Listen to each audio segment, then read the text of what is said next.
Hola a todos, soy Miguel Don Gil, bienvenidos a Secretos sin Confesión, el observatorio de la realidad espiritual internacional semanal. Hoy es sábado 28 de octubre de 2023, nuestra edición número 17. Si eres nuevo en la plataforma, te invito para que te suscribas y sigas cada nueva entrega semanal. Sin perder un segundo, comenzamos. En primer lugar, el Opus Dei sigue trabajando activamente en su labor en el santuario de Torre Ciudad en paralelo a la administración espiritual del Obispado de Barbastro-Monzón desde hace varios meses. Tenemos que tener en cuenta y recordar, y para ello están todos los vídeos y podcasts que he dedicado al respecto, cómo la administración espiritual en la actualidad del santuario de Torre Ciudad está en manos del Obispado de Barbastro-Monzón, lo cual no quita para que miembros de la prelatura sigan participando en ese equipo de trabajo para desarrollar la actividad tanto de gestión como económica y en todos los sentidos para el correcto desarrollo del santuario. Pero lo que sí me parece interesante es que aunque la administración espiritual está en manos del Obispado de Barbastro-Monzón, pues bien, ahora, y aquí viene lo interesante, es que durante el fin de semana pasado se celebró la 29 reunión anual de coordinadores de delegados del Patronato de Torre Ciudad, que es un encuentro anual que se hace siempre a comienzos de curso, en el que los matrimonios que coordinan los trabajos de los delegados de Torre Ciudad en cada región de España se reúnen para planificar la tarea de los próximos meses. También comparten experiencias, conocen de primera mano los diversos proyectos o temas de interés y de importancia para Torre Ciudad que están en marcha, y tenemos que tener en cuenta que el Patronato de Torre Ciudad es en sí mismo una asociación civil sin ánimo de lucro encargada del sostenimiento del santuario de Torre Ciudad y la promoción de peregrinaciones a este lugar. La labor pastoral del santuario, recordemos, ha estado encomendada a la prelatura del Opus Dei, que ha asumido durante décadas la atención espiritual de los peregrinos y visitantes que así lo desean. Y este Patronato de Torre Ciudad, que es una asociación civil sin ánimo de lucro, está vinculada al Opus Dei. El gobierno del patronato está encomendado a una junta directiva que determina y ejerce el seguimiento de las directrices generales de actuación. Asume su representación institucional y vela por el cumplimiento de los objetivos fijados en el plan estratégico que se haya marcado. Para el funcionamiento ordinario, en el propio santuario, un comité de dirección gestiona los recursos y la actividad que de modo habitual se desarrollan por parte de los diversos departamentos. Y hay varios: el departamento de mantenimiento, el de pastoral, el de acogida de grupos, contabilidad, limpieza, comunicación, música, etcétera, etcétera. Debemos tener en cuenta que hay muchas tareas implicadas y que se desarrollan gracias a estos departamentos a cargo del comité de dirección del Patronato de Torre Ciudad. Y es una tarea que se estaba haciendo antes y también ahora, con la toma de posesión de la administración espiritual por parte de la diócesis. Este patronato sigue funcionando y vinculado al Opus Dei. No ha desaparecido su actividad. En esta 29 reunión anual les dio la bienvenida la presidente actual del patronato, Maribí Zorzano, que les agradeció su espíritu de sacrificio para sacar adelante, junto a los delegados, tantas iniciativas para incrementar el número de peregrinos y visitantes al santuario y la devoción a la Virgen de Torre Ciudad. Y quisiera destacar cómo el propio Ángel Las Heras, que fue el anterior rector del santuario de Torre Ciudad, el último del Opus Dei, en la tarde del sábado de la semana pasada, les propuso 3 líneas de actuación desde la labor pastoral. pensar en iniciativas nuevas para que puedan llegar más peregrinos a Torre Ciudad, entablar nuevas relaciones con otras realidades de la Iglesia, que se animen a conocer el santuario y sugerir ya ideas y proyectos que ayuden a difundir con mayor amplitud la devoción a la Virgen de Torre Ciudad con ocasión de la celebración de los 50 años en 2025, una fecha que no está tan lejana. En la mañana del domingo 22 de octubre de 2023, tras la asistencia a la misa celebrada en el altar mayor del templo y la tradicional foto de familia en las escaleras del presbiterio, en la cual entre todos está como figura central Ángela Seras, se puede observar, José Luis Heitzman, gerente del patronato, ha informado brevemente sobre dos asuntos: la situación económica de Torre Ciudad y la nueva posibilidad de utilizar dos casas habilitadas junto al santuario, el Chuego y el Pinar, para acoger a más familias que quieran participar en actividades que se desarrollan en el complejo. Ha habido también un intercambio interesante de experiencias de delegados y representantes de Torre Ciudad en varias localidades y regiones del país. José Alfonso Arregui, director de comunicación, y Cristina Castillo, responsable de redes sociales, han aportado algunos datos interesantes e ideas para mejorar y desarrollar la presencia digital de Torre Ciudad y testimonios de los beneficios, influencia que esta presencia está logrando en muchas personas. Podríamos añadir ahora que toda la tensión que hubo entre el obispado y el Opus Dei dio un gran foco mediático a Torre Ciudad y hizo que de manera orgánica, natural, llegasen muchas visitas virtuales y gente interesada en saber sobre Torre Ciudad alrededor del conflicto. Pero ahora que el conflicto se está equilibrando y hay un proceso de escucha, de entendimiento, de encuentro, pues es interesante analizar cómo potenciar que la gente se interese por la devoción de la Virgen de Torre Ciudad, acceda a sus espacios virtuales y, como no, luego se anime a ir físicamente y a participar de todas las actividades que allí se desarrollan. Por su parte, Carlos Figuero, responsable de delegados, ha repasado la documentación escrita entregada a la coordinación para desarrollar su trabajo cada uno en su lugar de origen, al regreso de ese gran encuentro, gran jornada.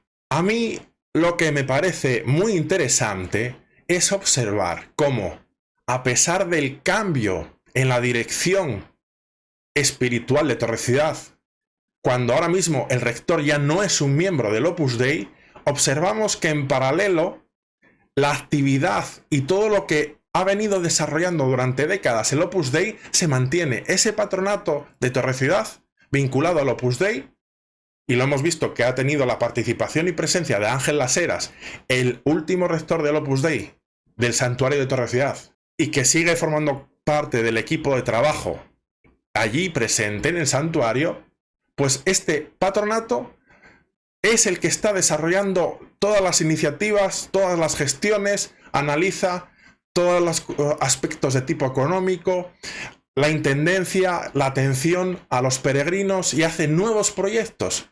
Por tanto, podemos afirmar que el Opus Dei sigue teniendo una presencia y un aporte absoluto, podríamos decir, en el desarrollo de Torre Ciudad, y que esa administración espiritual en manos de la diócesis es simbólica en el sentido de que el peso del desarrollo de las actividades en Torre Ciudad parece, como estamos viendo, que está siendo empujado, llevado adelante con ánimo por parte de el patronato de Torre Ciudad y el Opus Dei. Y en segundo lugar, ¿qué hay detrás de la cancelación de la conferencia de Monseñor George Wanswain en la Fundación Universitaria Española? El exsecretario personal del Papa Benedicto XVI, recordemos que estaba previsto que viniese a una celebración organizada por la Fundación Universitaria Española, pero que finalmente ese evento, que iba a contar con su presencia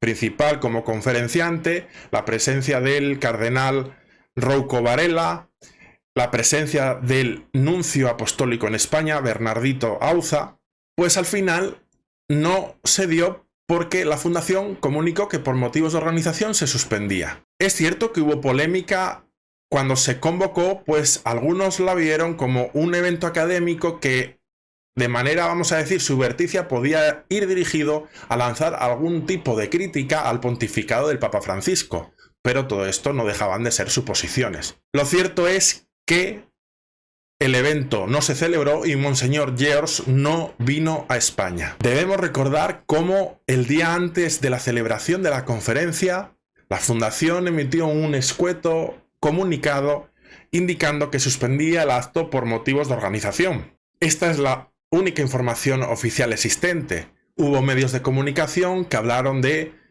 presiones o algún tipo de tensión que llevó a retirar esta actividad, que recordemos que, por ejemplo, se invitó al actual cardenal arzobispo de Madrid, José Cobo, para presidir el acto y por motivos de agenda él manifestó que no estaría presente. Hubo gente que también interpretó esto como algún tipo de desacuerdo entre la fundación y el propio arzobispado. Pero todo esto entra, como digo, en el terreno de la especulación. Pero la pregunta de si ha habido algo detrás de que no se convocase al final y no se desarrollase la actividad académica por parte de esta Fundación Universitaria Española, es una pregunta que se mantiene en el aire y ha habido algún tipo de pesquisa por diversos medios y cauces. Como novedad esta semana, que ya hemos anteriormente informado sobre la cancelación, ahora por varias fuentes se apunta a que la presidenta de la Fundación, Lidia Jiménez, recibió una llamada del nuncio apostólico del Papa en España, Monseñor Bernardito Auza, para solicitarle que se suspendiese la reunión académica. En esa conversación, Bernardito Auza le comunicó a Lidia que debían cancelar el acto por órdenes que venían de más arriba. Como digo, esta es la información que tenemos, que añade un dato más respecto a esa suspensión de este evento académico esperado por muchos y criticado por otros, y manifiesta que hubo una solicitud de autoridades superiores para desconvocar el acto. A partir de aquí ya todo entra en el terreno de la especulación y sin más información o datos no tiene sentido ponernos a divagar. Y en tercer lugar, el Vaticano lanza una página web para buscar gente que quiera trabajar allí. Una suerte de web de servicio de empleo. Si hasta ahora el personal laico a contratar en los distintos niveles y departamentos de la Santa Sede se elegía en función de los currículos enviados y disponibles, además de personas más o menos cercanas que podían recomendar a cierta persona, a partir de ahora todo se hará de una forma muy organizada y transparente. Será posible solicitar directamente un puesto que haya quedado o esté a punto de quedar vacante. Esta es la principal novedad de la nueva página web de la Secretaría para la Economía, dirigida por el prefecto Maximino Caballero Ledo, que está online desde hace pocos días. Esta nueva web para solicitar empleo en la Santa Sede está operativa. Allí aparecerán las convocatorias de vacantes, los requisitos que hay que reunir para cada una, la documentación a adjuntar y un formato o un medio para enviar todo ese proceso vía telemática. De este modo, la Santa Sede considera que será posible llegar a todo el mundo y especialmente a las personas capacitadas e interesadas que podrán saber de inmediato qué puestos están vacantes y, si reúnen los requisitos, enviar su candidatura de manera totalmente rápida y actualizada, como es natural en pleno siglo XXI,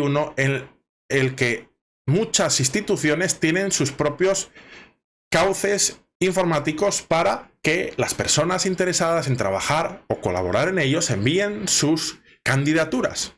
lo cual agiliza mucho estos procesos y, como dice la Santa Sede, se puede llegar a todo el mundo interesado, porque esas convocatorias serán públicas y accesibles a través de Internet.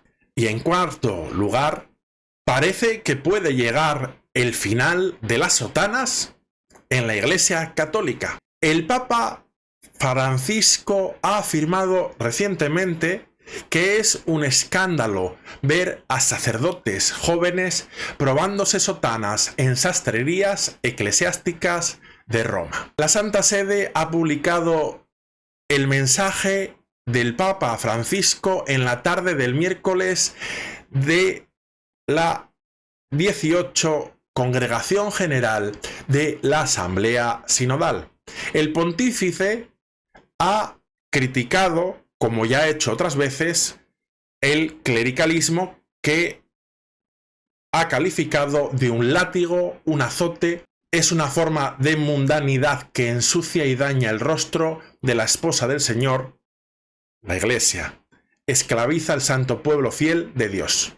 Y hablando del clericalismo, Francisco ha advertido sobre el peligro de convertir la Iglesia en el supermercado de la salvación, en sus propias palabras, y que los sacerdotes sean meros empleados de una multinacional.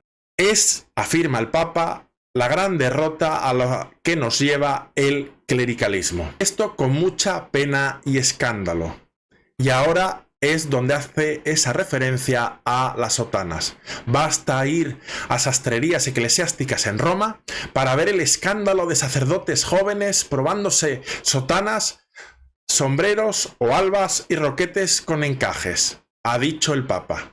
Por otro lado, en su discurso ha vuelto a repetir que la fe es transmitida en dialecto, generalmente en dialecto femenino. Esto no solo porque la Iglesia es madre y son precisamente las mujeres quienes mejor la reflejan. El Papa ha vuelto a poner el acento en el perfil femenino y la importancia de la mujer en la Iglesia. Y sobre el tema de las sotanas, en esta opinión, manifestación que ha hecho el Papa Francisco, cabe preguntarse si las sotanas, el uso de sotanas, por cualquier sacerdote, pero en este caso fijándonos en el caso de los sacerdotes jóvenes, puede ser algo negativo o que fomente el clericalismo.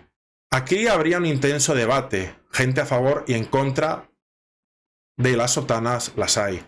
Hay quienes entienden que las sotanas no deberían usarse en pleno siglo XXI porque hacen parecer a los sacerdotes y consagrados como miembros de una especie de círculo cerrado, separado de los fieles.